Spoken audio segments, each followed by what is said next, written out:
베트남이 한국과 미국을 상대로 충격적인 행동을 벌여 논란이 되고 있습니다.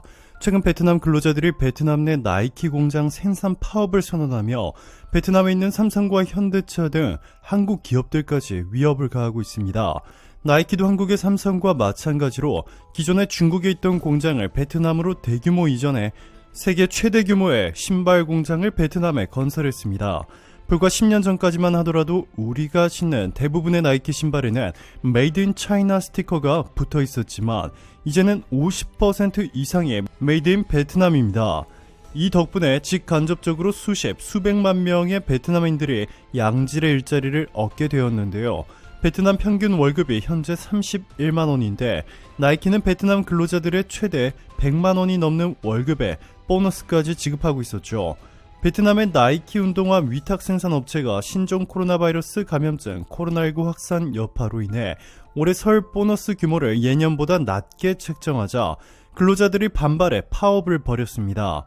여기서 충격적인 점은 수많은 베트남 기업들이 코로나19 여파로 사업이 휘청이면서 밀린 임금도 지불하지 않은 채 폐업 신고를 해버리는가 하면 미리 통보도 하지 않은 채로 임금을 대폭 삭감하는 베트남 기업들이 수두룩한 상황인데요. 나이키는 임금 체불 없이 베트남 평균 임금보다 훨씬 높은 금액을 지불하는 체제를 유지하는 대신 올해 설 보너스 규모를 낮췄을 뿐인데 무려 1만 명이 넘는 베트남 근로자들이 협상도 없이 바로 파업을 단행했습니다. 이 때문에 나이키의 금전적 타격은 상상을 초월하고 있는데요. 8일 현지 매체인 VN 익스프레스에 따르면 남부 동나이성 비엔호아이에 위치한 대만 계열의 운동화 제조업체 푸첸 베트남의 근로자 1만 4천 명은 전날 조업을 중단했습니다. 근로자들은 점심 식사 후 조업을 거부하면서 올해 떼 보너스를 작년 수준만큼 지급하라고 요구했습니다.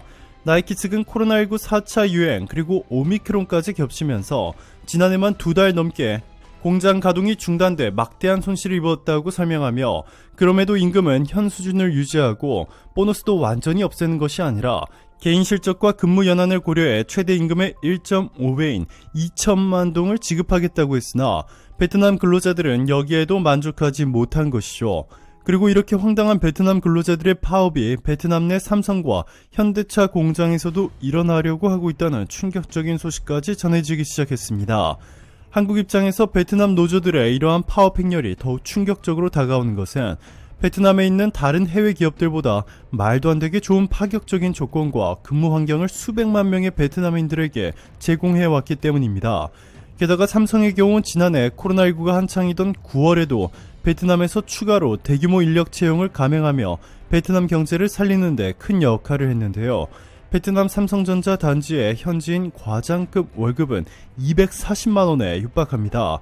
베트남 총리의 공식 월급이 1,800만 동, 우리 돈으로 90만 원인 점을 고려한다면 엄청난 액수입니다.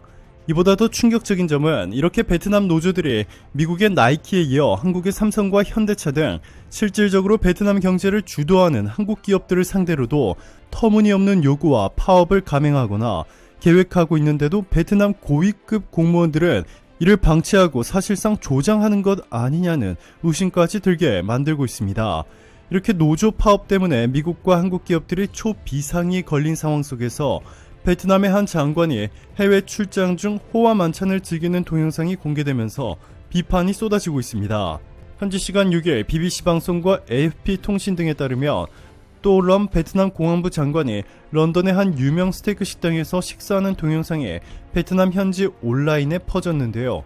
이 영상에는 이 식당의 유명 셰프가 럼 장관 일행을 위해 금박 스테이크를 직접 준비한 뒤 한 덩이를 잘라 럼 장관에게 먹여주는 장면이 나와 있습니다.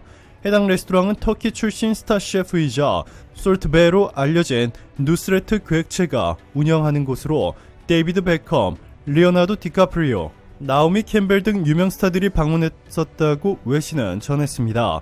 특히 이 금박 스테이크는 웹사이트에도 가격이 나와 있지 않지만 식당을 이용한 이들이 올린 글에 따르면 1140에서 2150달러, 우리 돈으로 135만원에서 239만원 사이라고 BBC는 전했습니다. 이는 음료 및 곁들임 요리, 사이드 디시는 물론 15%의 봉사료도 제외한 금액이라고 덧붙였습니다. 럼 장관의 월급은 수당을 제외하고는 600에서 800달러, 우리 돈으로 71만원에서 94만원 정도라고 방송은 전했는데요.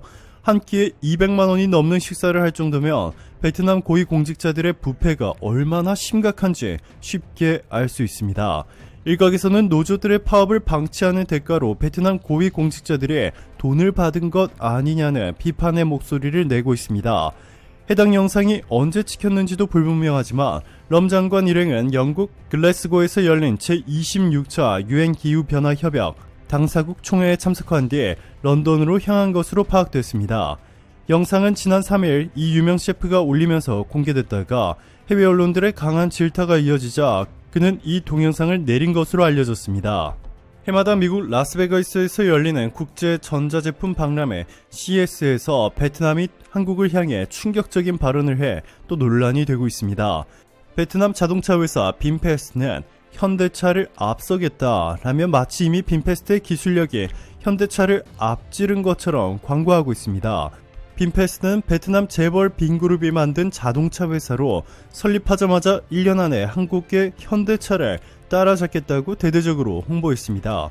자, 그런데 대부분의 부품을 자체 개발해 가격 대비 압도적인 퀄리티의 자동차를 만들어내는 현대차와는 달리 베트남의 빈페스트는 대부분의 부품들과 심지어 생산 라인까지 독일로부터 수입해 단순 조립만 해서 판매하고 있습니다.